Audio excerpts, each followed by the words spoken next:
Bueno, ¿cuántos estamos listos para escuchar al Señor esta mañana?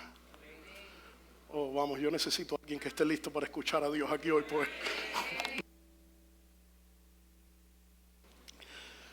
Esdras capítulo 1, por favor, vaya conmigo a la palabra. ¿Habrá alguien que nos visite en este día? ¿Alguien que haya llegado por primera vez? Queremos saludarte. Levanta tu mano si estás aquí por primera vez, si has venido de visita. El Señor te bendiga. El Señor les bendiga. El Señor te bendiga por allá atrás. Sean bienvenidos esta mañana.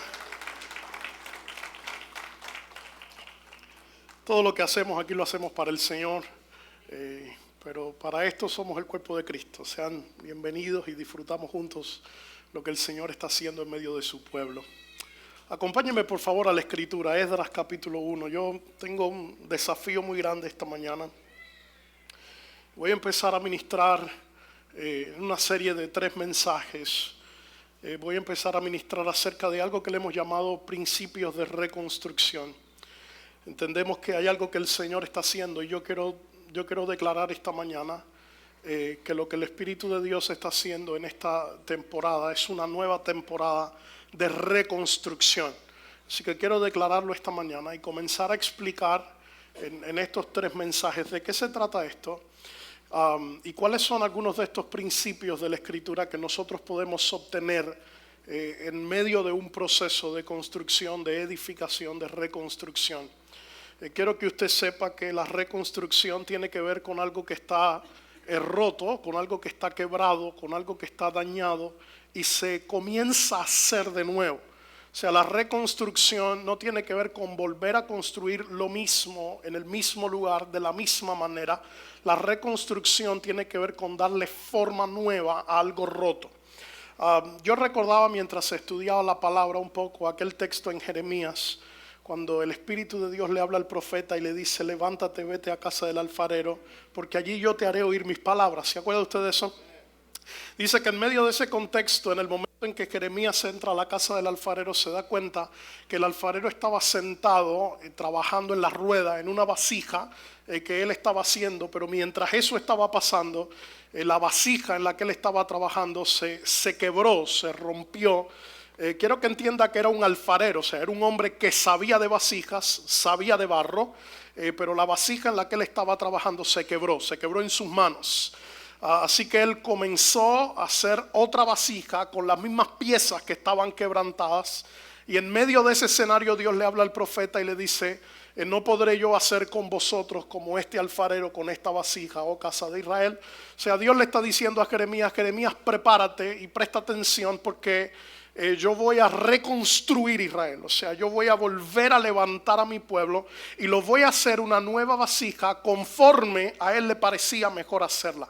Porque el principio de la reconstrucción tiene que ver con que Dios construye algo nuevo de acuerdo a como él le parece mejor hacerlo. ¿Entiende eso? Así que mientras Dios está hablando con el profeta Jeremías, le está dejando saber que hay algo nuevo que le está comenzando a hacer, que hay una nueva temporada para Israel, y el Espíritu de Dios se lo ilustra a raíz de una vasija que es rota y es vuelta a ser. O sea, Dios es especialista reconstruyendo cosas quebradas.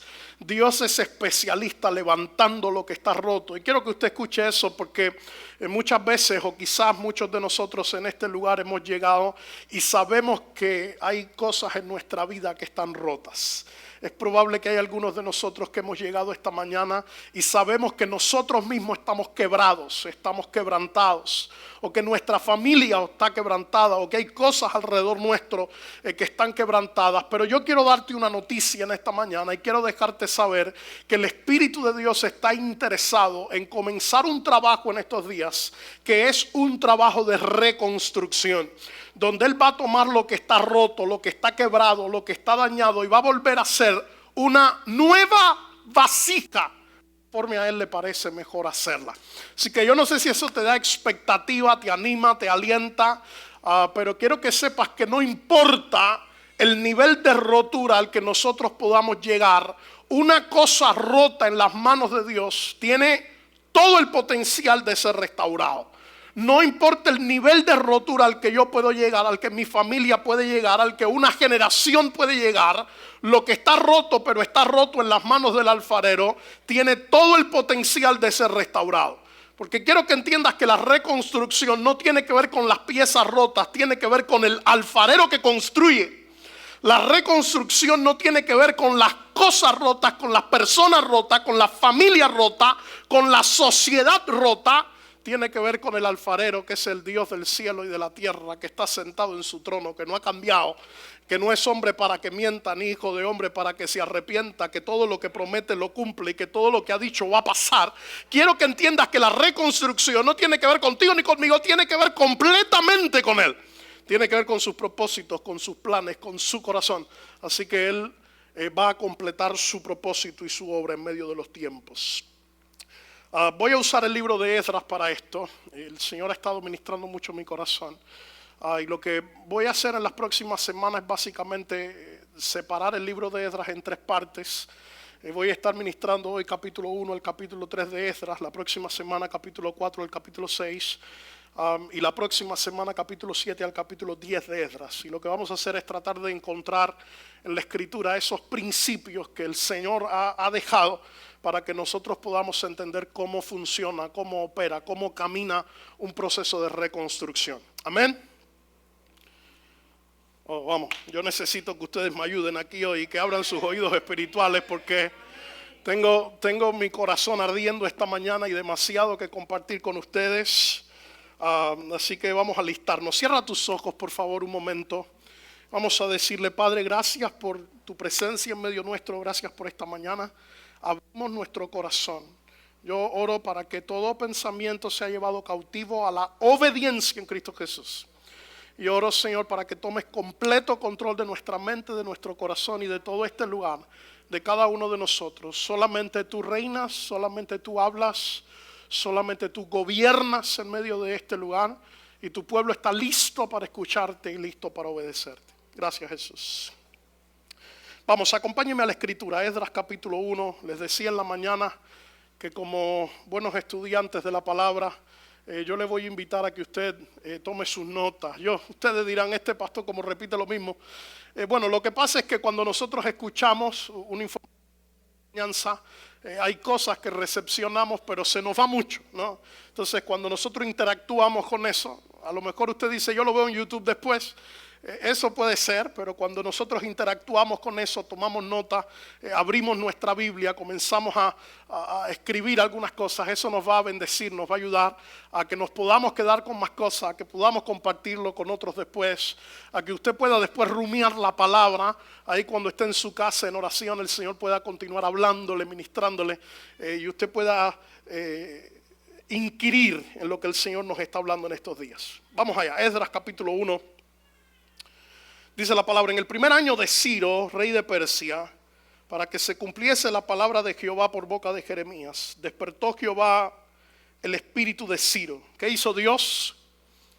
Despertó el espíritu de Ciro, el cual hizo pregonar de palabra y también por escrito por todo su reino, diciendo, así ha dicho Ciro, rey de Persia, Jehová, el Dios de los cielos, me ha dado todos los reinos de la tierra, y me ha mandado que le edifique casa en Jerusalén, que está en Judá. Quien haya entre vosotros de su pueblo, sea Dios con él, y suba a Jerusalén, que está en Judá, y edifique la casa a Jehová Dios de Israel, porque él es Dios, la cual está en Jerusalén. Y a todo aquel que haya quedado en cualquier lugar donde more, ayúdenle los hombres de su lugar con plata, oro, bienes, ganado, además de ofrendas voluntarias para la casa de Dios, la cual está en Jerusalén. Entonces se levantaron los jefes de las casas paternas de Judá y Benjamín, y los sacerdotes y levitas, todos aquellos cuyo espíritu despertó Dios, para subir a edificar la casa de Jehová,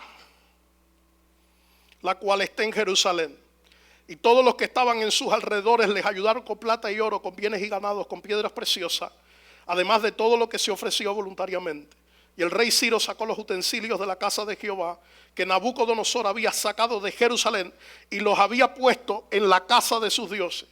Los sacó pues Ciro, rey de Persia, por mano de Mitrídates, tesorero, el cual los dio por cuenta a Sesbazar, príncipe de Judá.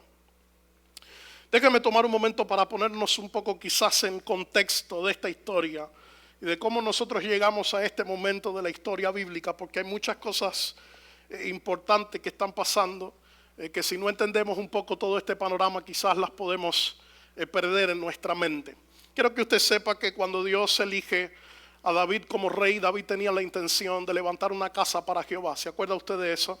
Y Dios le dijo al profeta que le dijera a David que él no podía levantar casa porque sus manos estaban llenas de sangre por todas las batallas que había peleado. Así que Dios le dijo: yo voy a levantar un hijo de tus lomos, que ese hijo va a ser el encargado de levantarme casa. Ese hijo fue Salomón. Salomón levantó casa para Dios. Salomón reinó, y cuando se termina el reinado de Salomón, el hijo de Salomón, Jeroboam, la Biblia dice que el reino se divide porque lo que hizo este muchacho es que empezó a poner más presión, más carga de los impuestos, o sea, de lo que ellos tenían que pagar al reino. Él empezó a subirlo en vez de bajarlo, y entonces el reino se dividió, o sea, se fracturó. Así que a partir de ese momento tenemos dos reinos en vez de uno: el reino del norte, el reino del sur, el reino de Israel y el reino de Judá. En medio de todo ese contexto, la Biblia dice que Dios empezó a levantar reyes, tanto en Israel como en Judá, por un montón de años. Lo que pasó con esta gente es que la mayoría de estos reyes que reinaron sobre Israel y que reinaron sobre Judá no fueron reyes buenos. O sea, ellos no fueron reyes que adoraron a Dios, no fueron reyes que hicieron lo bueno. Al contrario, dice la Escritura que la mayoría de esos reyes hicieron lo malo delante de los ojos de Jehová. ¿A qué me refiero? Cuando digo que esta gente hicieron lo malo delante de los ojos de Jehová, quiero que sepas que Dios tenía un pacto con Israel. Dios tenía un pacto con su pueblo, en el cual Dios le dijo: yo voy a ser tu Dios, ustedes van a ser mi pueblo. Pero ese pacto tenía requisitos, ese pacto tenía condiciones, ese pacto tenía leyes que el pueblo tenía que cumplir. La mayoría de estos reyes dejaron de cumplir los requisitos que Dios había puesto y dejaron de cumplir el pacto que Dios había hecho con su pueblo. Cuando digo que esta gente hicieron lo malo delante de Jehová, me refiero a que ellos empezaron a levantar altares para los dioses falsos y para los dioses equivocados, y descuidaron el altar del Dios de los cielos, al punto de que dentro del templo habían fornicaciones, dentro del templo habían adulterio, dentro del templo se robaban las ofrendas, dentro del templo habían orgías. Dentro del templo de Jehová ellos llegaron a levantar altares para los Baales y para Acera y colocarlo dentro del templo de Jehová. Estoy hablando del pueblo de Israel que Dios había redimido. Estoy hablando del pueblo que Dios había levantado y perdonado y elegido para sí. Estoy hablando del pueblo que Dios había amado, con el cual había hecho pacto y que lo había hecho su pueblo. Dios lo sacó de Egipto, Dios manifestó milagros, Dios hizo cosas impresionantes. Pero esta gente que por alguna razón se olvidaron de lo que Dios había hecho o eligieron su propio camino, ellos comenzaron a levantar altares para los dioses paganos, para dioses que no eran el Dios de Israel. Y esos altares ellos llegaron a profanar el templo y a colocarlo dentro del templo de Israel. Quiero que entiendas que en medio de todo este contexto de maldad, donde los israelitas empezaron a casarse con mujeres extranjeras, lo cual era prohibido. Dios les había dicho: ustedes no pueden tomar a ninguna mujer que no sea del pueblo de Israel, ni siquiera de su tribu. Ustedes no pueden tocar ninguna mujer que no sea de la tribu a la que ustedes pertenecen. Y ellos comenzaron a hacerlo, comenzaron a casarse con otras mujeres paganas, y todas esas alianzas que iban en contra del pacto que Dios había hecho, lo que dieron a luz fue una generación que no conocía a Dios y que estaba llena de altares por las alianzas equivocadas que habían hecho. Jeremías capítulo 25, Dios le habla al profeta Jeremías capítulo 25 versículo 11, dice la Escritura: toda esta tierra será puesta en ruinas y en espanto, y servirán estas naciones al rey de Babilonia 70 años. Dios le habla a Jeremías que le diga al pueblo: a causa de que ustedes han roto el pacto, a causa de que se han alejado de mí, a causa que no han hecho lo que yo les mandé, a causa de que han levantado sus propios dioses y sus propios altares, hay una consecuencia que van a experimentar.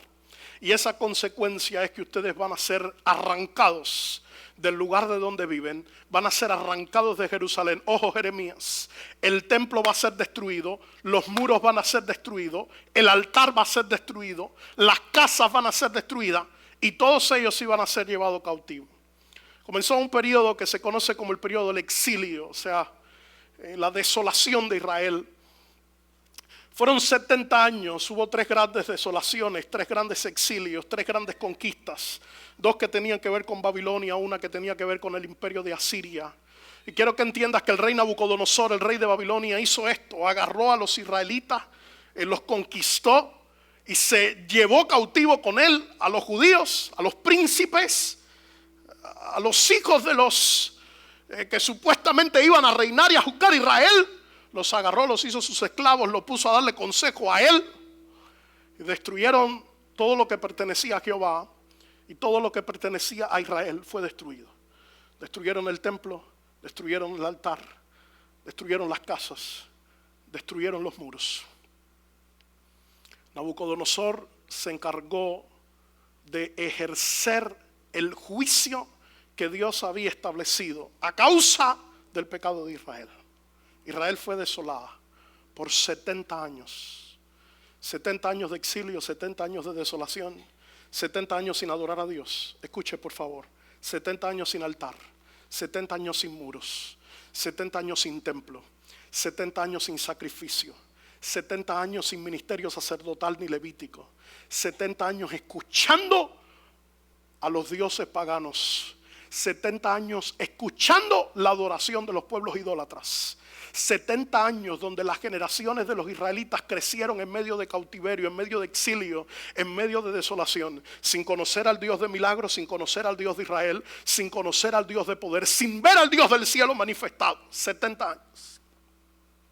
Año 539 antes de Cristo, es el momento cuando el imperio persa, conducido por este hombre que se llama Ciro, conquista el imperio babilónico y le vence. Fue en el año 539 antes de Cristo, cuando los persas conquistan Babilonia y establecen el imperio persa en supremacía sobre los babilonios. La política de Ciro era un poco diferente, porque Ciro llegó con la intención de que los pueblos a los que había conquistado esta gente regresaran a sus pueblos, a su tierra, y ellos levantaran de nuevo los templos, los altares, los muros, ellos reconstruyeran sus ciudades. Quiero que entiendas que en medio de ese contexto es en el que estamos cuando leemos el libro de Esdras.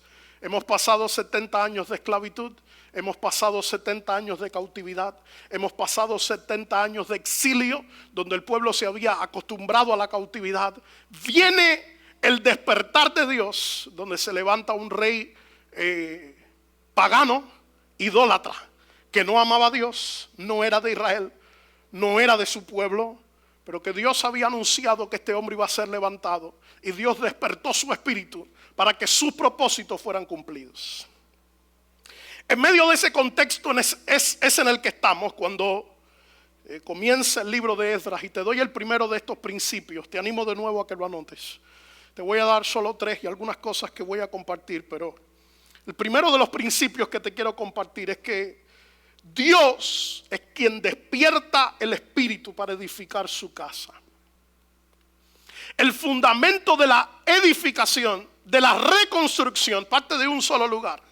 Parte de Dios y del despertar que Dios produce en aquellos que le está llamando para la reconstrucción.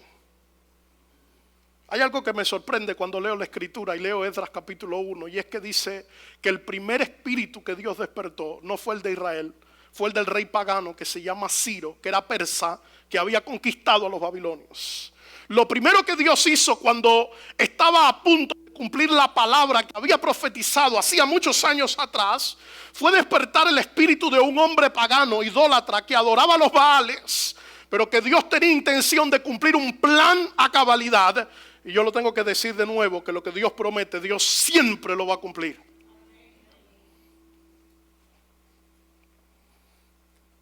Isaías capítulo 44, versículo 28. Te voy a leer el texto porque es importante. ¿Qué dice de Ciro? Isaías 44, 28. Es mi pastor y cumplirá todo lo que yo quiero. Al decir a Jerusalén, serán edificada, y al templo serás fundado.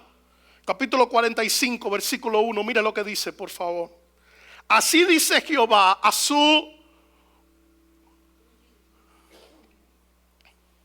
Así dice Jehová, ¿a quién? a su ungido Ciro. ¿Cómo así?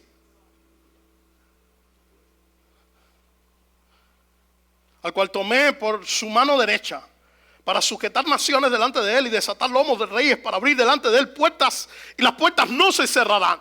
Parece una locura esto, porque Dios está hablando, quiero que escuche, 140 años antes de que Ciro naciera. El profeta Isaías profetizó 140 años antes de que Ciro llegara a reinar, de que este hombre tomara el territorio, de que comenzara a gobernar. 140 años antes. Dios está diciendo, yo voy a levantar a un hombre que va a ser pastor, que va a ser mi ungido, que yo lo voy a usar para reconstruir mi casa y para traer sanidad y libertad al pueblo que es mío. Quiero que entiendas lo que está pasando, porque el ungido del cual Dios está hablando no es un hombre que hace milagros, que conoce la escritura. No es un hombre que pasa 8 horas orando al día. No es un hombre que pasa con sus sombras sanando a los enfermos. No es un hombre que tiene un amor sobrenatural producido por el Espíritu de Dios. Estamos hablando de un rey pagano, de un idólatra, de un hombre que amaba a los Baales y a Acera, de un hombre que no servía al Dios de Israel. Pero Dios está diciendo, yo lo voy a levantar como mi ungido. ¿Sabes por qué? Me sorprende demasiado que aquellos que no tienen temor de Dios, aquellos que son impíos, aquellos que no conocen al Dios de los cielos, cuando ese Dios se revela, muchas veces tienen más conciencia de quién es Dios y de lo que Él está haciendo.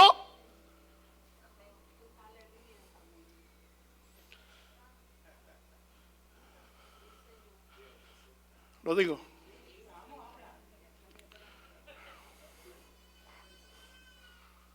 Porque la gente que no conoce a Dios, que no teme a Dios, que son impíos, que están lejos de Él, cuando lo ven reinando, cuando lo ven manifestado, cuando ven su gloria revelada, cuando ven su rostro, cuando ven su nombre, cuando ven su poder, cuando ven su autoridad, tienen que reconocerlo. Escúchame, todos los reyes de la historia, delante de los cuales el Dios del cielo se manifestó, ellos tuvieron que postrarse delante de Él y decir, este es el Dios verdadero, adórenlo a Él.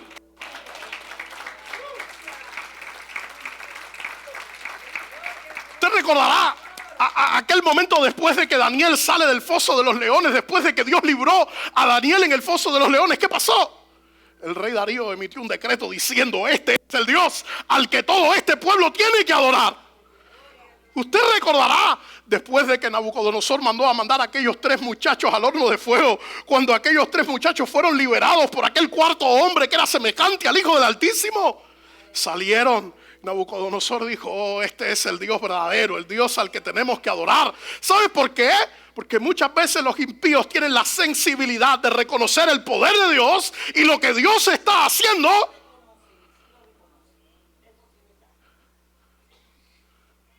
Pero muchas veces nuestra mente está tan llena de tantas cosas, nuestro corazón tan lleno de tantas cosas, que Dios está obrando y no lo podemos ver.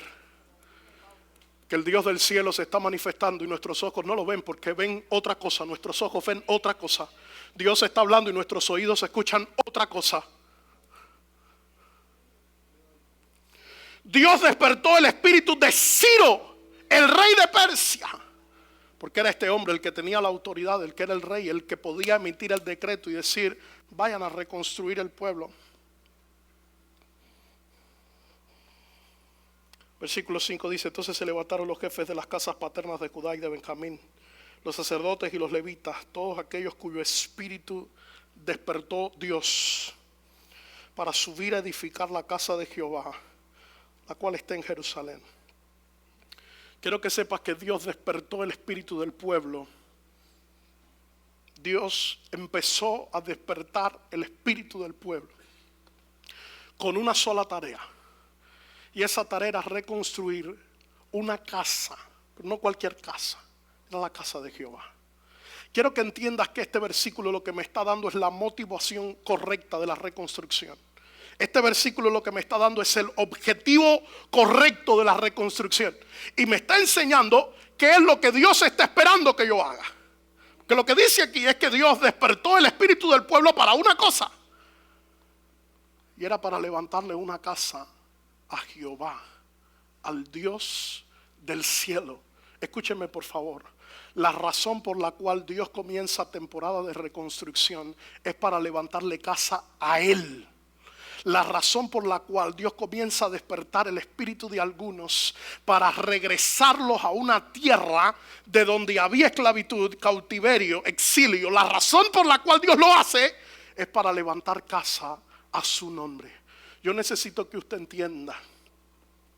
Yo necesito que usted entienda esta mañana que en medio de este proceso en el que Dios está metido con su pueblo, Dios es consciente de que cuando ellos regresaran a Jerusalén iban a tener la tentación de empezar a construir sus casas, de empezar a levantar el muro, de empezar a levantar el templo y de empezar a levantar un montón de cosas. Te explico por qué. Porque la casa tenía que ver con su sueño, con el ideal de vida. Ellos necesitaban una casa para vivir, para habitar. Eso era sus sueños cumplidos. Ellos necesitaban muros, porque los muros tenían que ver con seguridad.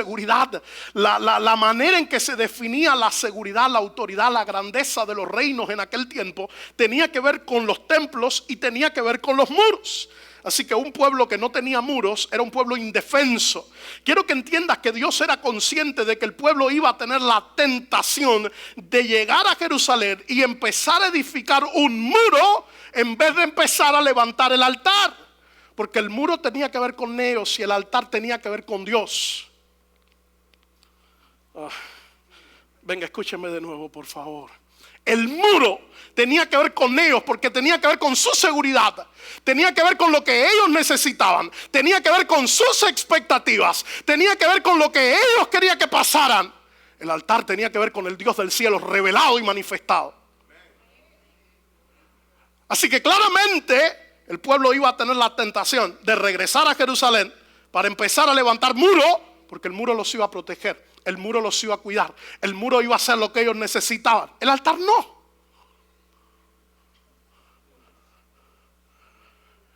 Dios deja claro y dice: la razón por la cual estoy despertando el espíritu del pueblo, la razón por la cual les regreso a Jerusalén, no se confundan, queridos, es para que levanten casa a mi nombre. Quizás este es el texto, el momento donde nosotros necesitamos pedirle al Espíritu Santo que nos ayude a chequear, a examinar nuestras motivaciones. ¿Por qué sirvo, dejo de servir? ¿Por qué tomo decisiones? ¿Por qué vivo? ¿Por qué hago lo que hago? ¿Por qué dejo de hacer lo que dejo de hacer? ¿Por qué construyo lo que construyo? ¿Por qué me enfoco en lo que me enfoco? ¿Por qué escucho lo que escucho? ¿Oigo lo que oigo? ¿Veo lo que veo? Tiene que ver con motivaciones. Que Dios le está diciendo al pueblo: yo estoy despertando su espíritu. Una sola razón: es para construir casa a mi nombre. Quiero que usted entienda, porque lo vamos a leer. Eventualmente el pueblo se encargó de levantar sus casas, porque es parte del diseño de Dios. Eventualmente Dios indicó que levantaran los muros, porque es parte del diseño de Dios. Pero la prioridad de la reconstrucción, el fundamento de la reconstrucción, yo necesito que usted entienda que no son casas ni es muros. Es el altar que se levanta a Jehová y la casa que se levanta para el Dios del cielo.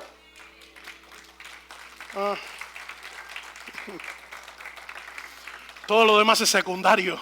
Él dijo: busquen mi rostro, y todas las demás cosas serán venidas como añadidura.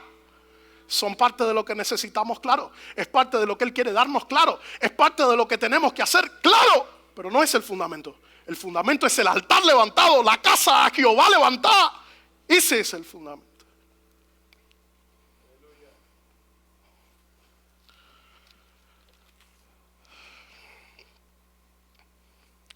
Voy a avanzar en la palabra porque... ay, Señor. Esdras capítulo 2, versículo 64. Vaya conmigo ese texto, por favor. Te voy a dar otro principio. Esdras capítulo 2, versículo 64. Dice la Escritura: toda la congregación, unida como un solo hombre, era de 42,360. Entiendo en la Escritura que este era el número de la gente que fueron despertadas por Dios para regresar a Jerusalén. Estamos hablando de un número significativo, ¿verdad? Bastante grande. 42,360 personas. Sin contar los que sirven, los siervos y las siervas, sin contar los cantores, los levitas. Estamos hablando quizás de un aproximado de unas 50,000 personas. Nosotros escuchamos ese número y parece una cosa muy grande, ¿no? 50,000 personas que el Espíritu levantó para regresar a reconstruir Jerusalén, para enfocarse en la casa de Dios, para enfocarse en el altar, para venir a habitar el lugar de la desolación. Parece un número muy grande. Yo quiero que usted entienda que 50,000, si uso ese número, estamos hablando de menos del 20% de los judíos que habitaban en la cautividad.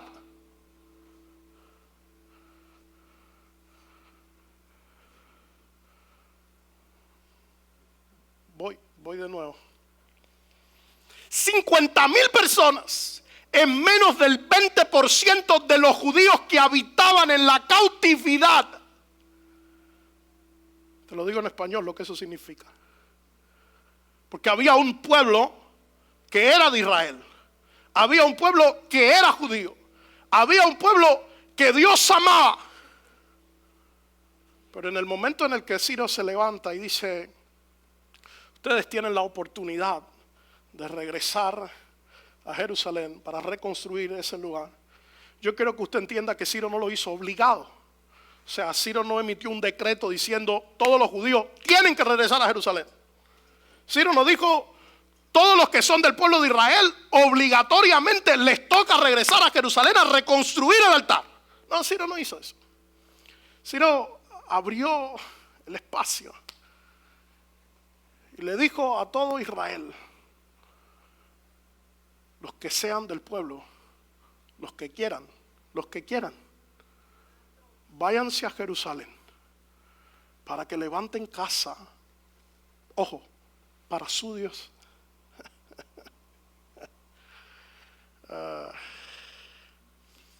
Para que le levanten casa al Dios de ustedes. Era un pagano, ¿se acuerdan? Era un idólatra. Y estaba más interesado que la mayoría del pueblo en que se levantara casa para el Dios del pueblo.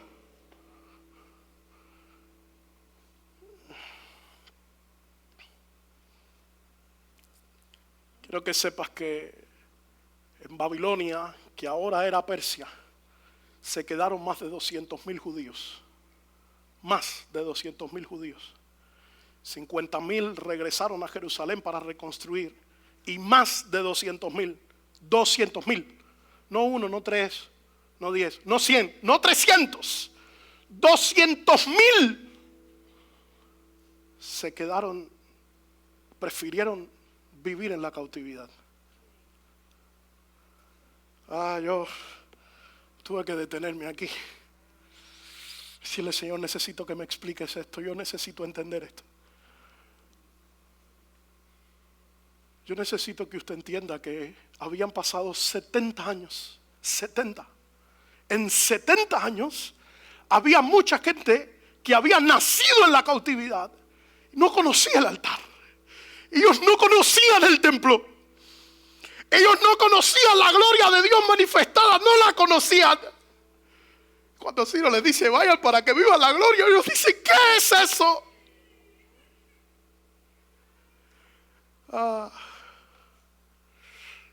70 años habían pasado, así que había mucha gente allí que ya había construido sus propias casas. Se habían casado con sus mujeres, habían tenido hijos, habían construido su familia. Ya tenían lo que ellos llamaban estabilidad, tenían todo lo que necesitaban, ya lo habían logrado todo. En el momento en que Ciro se levanta y les dice: váyanse a edificar el altar.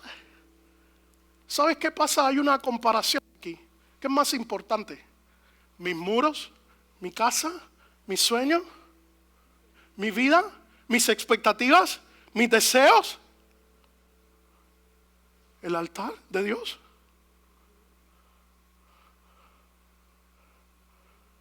Porque el altar no es para mí, el altar es para Él. La casa, los muros, los sueños, las expectativas, todo es para mí. 70 años donde el pueblo se había pasado la vida construyendo muro, casa, familia. 70 años viviendo para ellos. El momento en que viene la voz profética y Dios dice: yo estoy llamando al pueblo para construir una sola cosa, un altar. El pueblo dice, no. Así que el Espíritu de Dios despierta el espíritu de algunos 50,000 hombres que regresan a Jerusalén y dicen, por encima de mi casa, de mi sueño, de mi expectativa, de lo que veo, de lo que escucho, de lo que entiendo, de lo que parece, por encima de todo lo que está a mi alrededor, por encima de lo que he experimentado, por encima de todo. No hay nada más importante en esta vida que levantarle altar al Dios del cielo, porque ese es el deseo de su corazón, porque eso es lo que Él está pidiendo. Así que mi vida no se trata de construir para mí, mi vida se trata de levantarle altar a Él.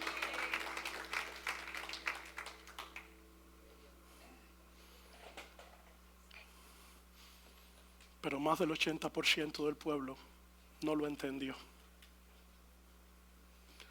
Lloré tanto cuando leí esto.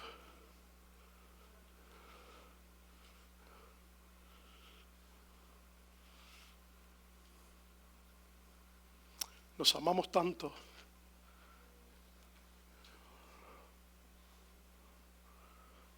Mejor avanzo.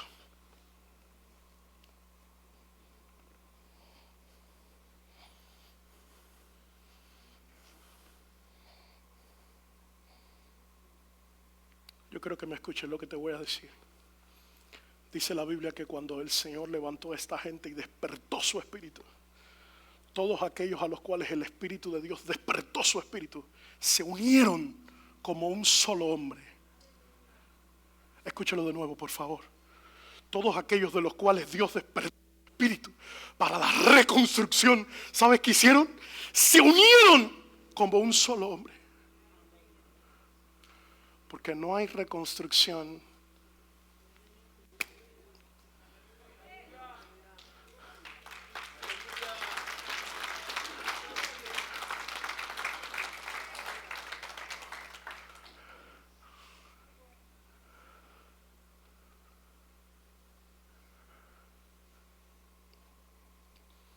Dice Proverbios que el que anda con sabios, sabio será.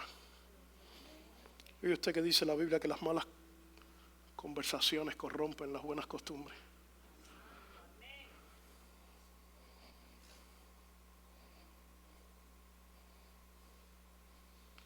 Dios se encarga de unir personas con una misma visión.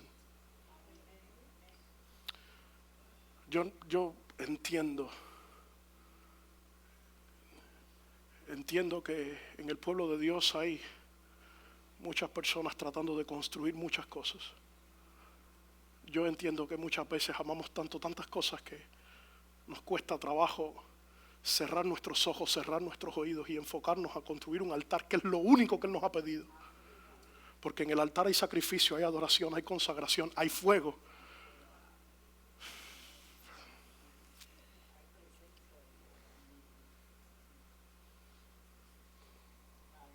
Quiero que sepas que hace poco más de un año que el Señor nos habló y nos encomendó pastorear este lugar. Te confieso que no era algo que buscamos, no era algo que queríamos, no era algo que anhelábamos, no era algo que deseamos. Mi esposa y yo estábamos bastante claros de lo que entendíamos que el Señor nos había pedido hacer.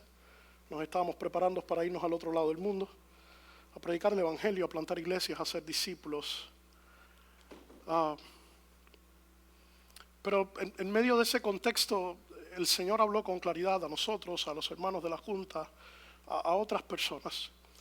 Entendimos de parte de Dios que esto era lo que teníamos que hacer, pero yo recuerdo esos días, yo tomé bastante tiempo para orar y preguntarle al Señor, explícame por favor, porque yo necesito entender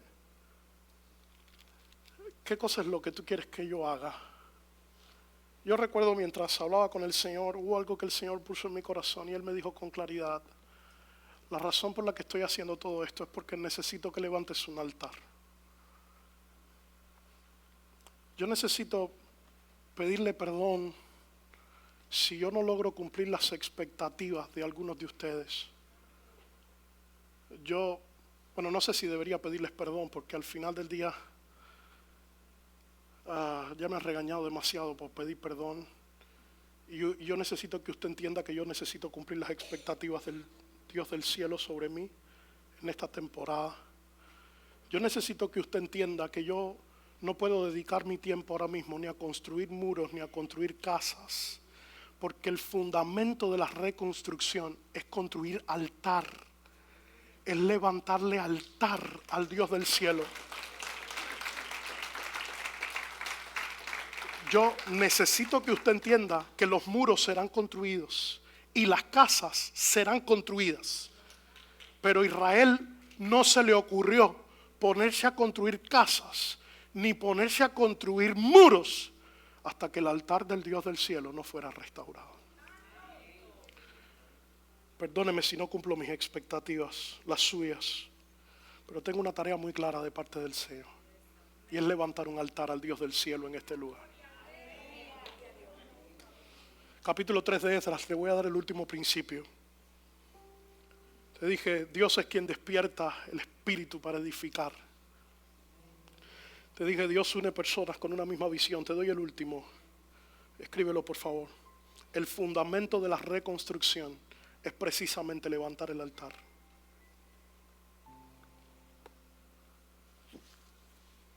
Cuando llegó el mes séptimo y cuando los hijos de Israel, ya establecidos en las ciudades, se juntó el pueblo como un solo hombre en Jerusalén.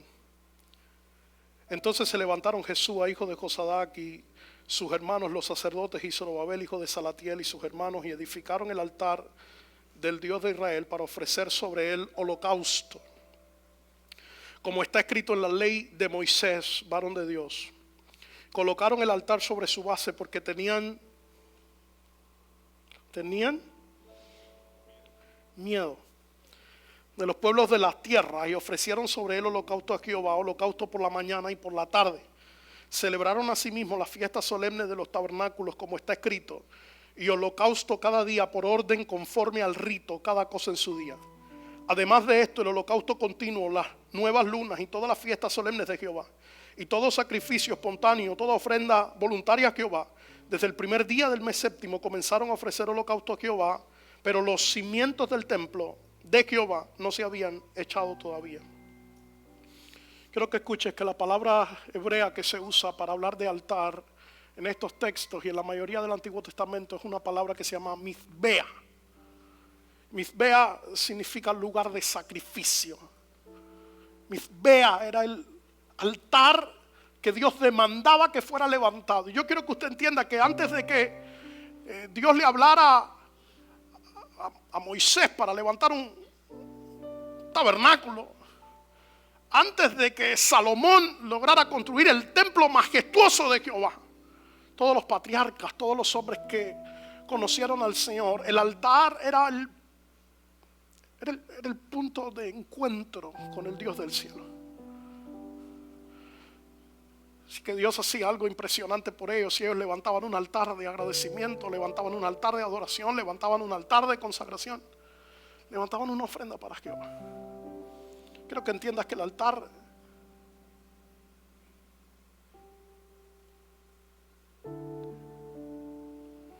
gracias, Señor. Lo que se pone encima del altar es lo que hace que el cielo y la tierra se unan. Lo que se pone encima del altar es lo único que hace que el Dios del cielo se encuentre con la tierra, con el hombre, con nosotros.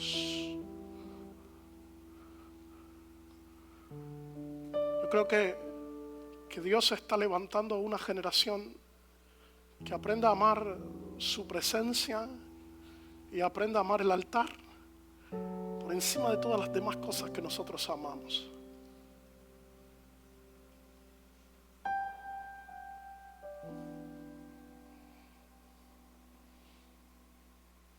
Quiero que entiendas que un altar en el que no hay sacrificio es un altar en el que no hay fuego. Muchas veces nosotros decimos, ¿por qué no hay esa evidencia? ¿Por qué no hay ese fuego? Quiero que entiendas que la promesa de Dios es que el fuego desciende sobre un altar en el que hay sacrificio. Así que un altar sin fuego es un altar sin sacrificio. ¿Lo entiende? Quiero que escuche esto, porque Dios le habla a Salomón en una ocasión y le dice, a Samuel, perdón, en una ocasión y le dice: hey, para mí es mucho más importante que mi pueblo me obedezca a que esté levantando demasiados sacrificios. Por eso es que tantas veces nosotros sentimos que sacrificamos tanto, pero de todas maneras no vemos fuego. Porque el altar sobre el que es derramado el fuego, el sacrificio sobre el que es derramado el fuego, no es sobre el sacrificio que nosotros fabricamos y entregamos, es sobre el sacrificio que Él está esperando que nosotros entreguemos. ¿Me explico? Así que usted y yo podemos correr todo lo que queramos, esforzarnos demasiado, entregar todo lo que parece importante, y de todas maneras no ver el fuego.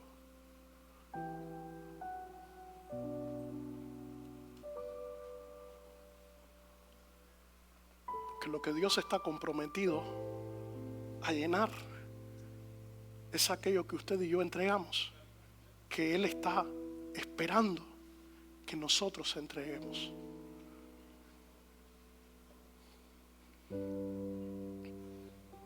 El altar representa la prioridad de la adoración. Versículo 2 de capítulo 3 dice que sobre este altar iba a ser puesto el holocausto.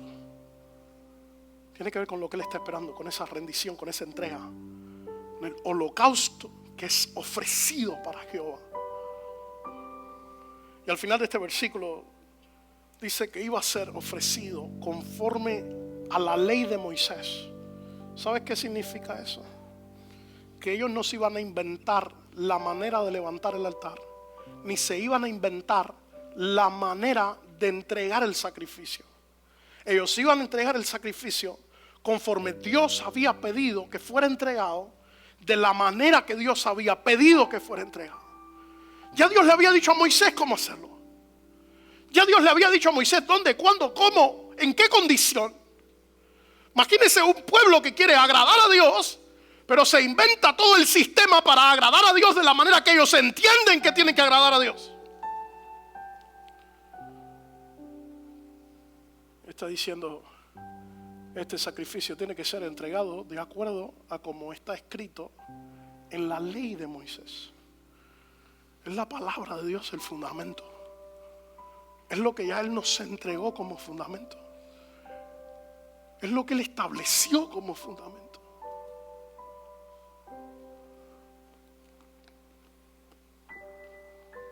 Esta gente construyeron un altar a pesar del miedo con el que estaban lidiando. Yo voy a repetir eso. Versículo 3 dice que ellos tenían miedo por los pueblos de la tierra. Claro, porque ya ellos habían vivido cautivos, porque ellos sabían lo que era estar en manos de pueblos que no honraban al Dios del cielo.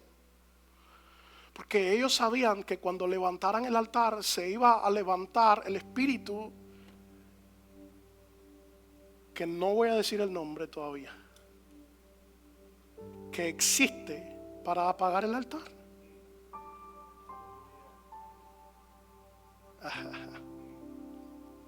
Porque siempre que Dios levantó el espíritu profético, siempre se levantó el espíritu que intenta apagar. Dios envía al profeta Elías. ¿Se acuerda de aquella señora que se llamaba Jezabel? Dios envía a un hombre que se llamaba Juan el Bautista. Y se levanta en la tierra una señora que se llamaba Herodías, que convenció a Herodes. Lo convenció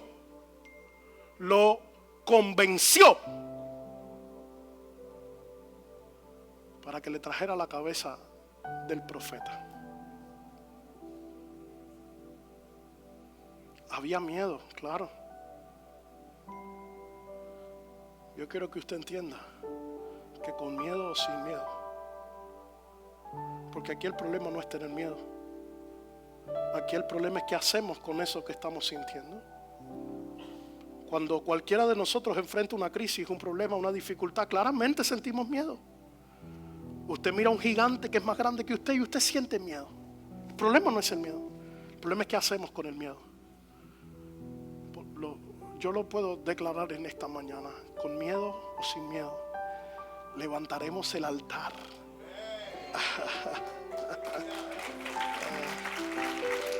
Al único Dios vivo.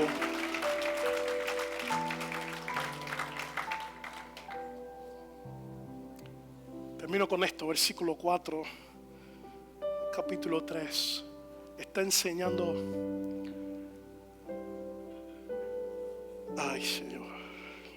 Gracias, Padre. Está enseñando que cuando el altar fue levantado, comenzó una nueva temporada. Celebraron asimismo las fiestas solemnes de los tabernáculos, como está escrito, y holocausto cada día por orden conforme al rito, cada cosa en su día. Además de esto, el holocausto continuo, las nuevas lunas y todas las fiestas solemnes de Jehová, y todo sacrificio espontáneo, toda ofrenda voluntaria a Jehová. Desde el primer día del mes séptimo comenzaron a ofrecer holocausto a Jehová, pero los cimientos del templo de Jehová no se habían echado todavía. Quiero que usted escuche esto. Las fiestas que esta gente celebraron cuando se levantó el altar eran fiestas para Jehová y de Jehová. No eran fiestas alrededor de ellos. No eran fiestas de comida. Eran fiestas de adoración al Dios del cielo. Porque cuando nos vinculamos alrededor del altar, vivimos nuestra vida para levantar ofrenda al Dios del cielo. Cuando vinculamos nuestra vida a raíz de cualquier otra cosa que construimos, la fiesta es para nosotros, no es para Dios.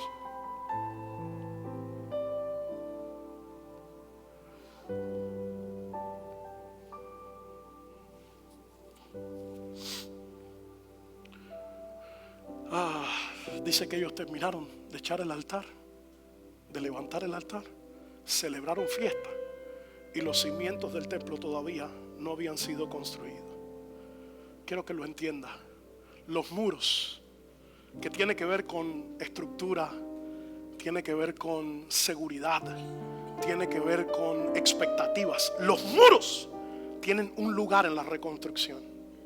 Las casas, que tienen que ver con sueño, con deseo, con amor, con familia. La casa tiene un lugar en la reconstrucción. Pero la prioridad de la reconstrucción y el fundamento de la reconstrucción no son nuestras casas, ni el muro tampoco. Es el altar a Jehová, al Dios del cielo. Escúcheme, construiremos casas, claro. Construiremos muros, claro, porque es parte de la construcción. Pero no se me confundan, por favor. La prioridad y el fundamento no son ni las casas ni el muro. Es el altar. Póngase sobre sus pies, por favor.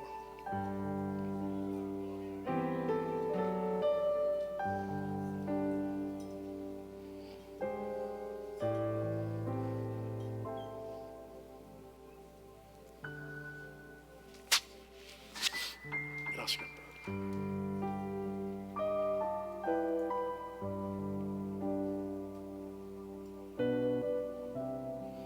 Cierre sus ojos, tómese un momento con Él. Yo no sé,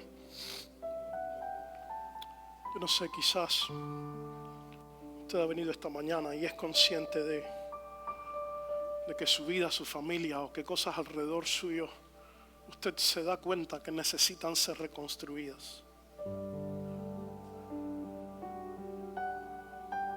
¿De qué nos sirve levantar muros tan bonitos y casas tan bonitas si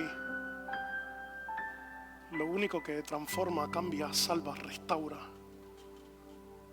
no lo tenemos vivo adentro de nuestro corazón? Quiero que usted se tome un momento para meditar y le permita al Espíritu Santo evaluarnos adentro. Necesitamos pedirle al Espíritu Santo que mire adentro de nuestro corazón. ¿Qué estoy construyendo? ¿Por qué estoy construyendo? ¿Para qué estoy construyendo? ¿Cuáles son mis motivaciones para construir? ¿Cuál es la expectativa de mi vida?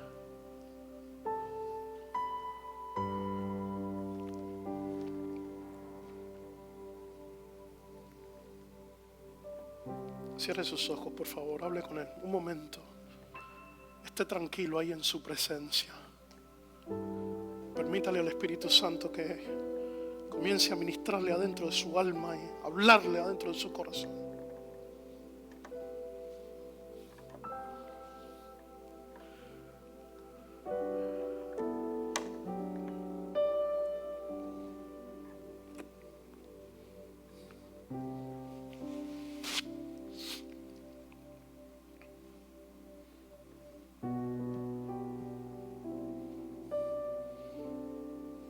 ¿Está tu espíritu despierto para la reconstrucción de la casa de Jehová?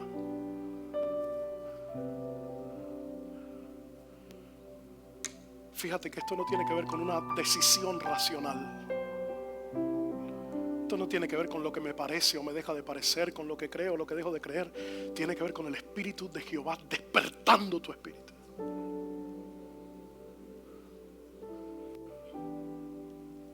Está el Espíritu Santo despertando tu espíritu para la reconstrucción de la casa de Jehová.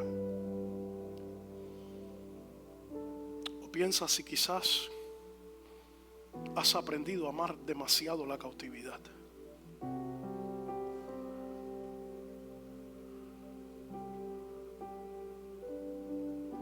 ¿Es el altar de Jehová la prioridad de tu vida? ¿O hay una lista de otras cosas que son más importantes que eso?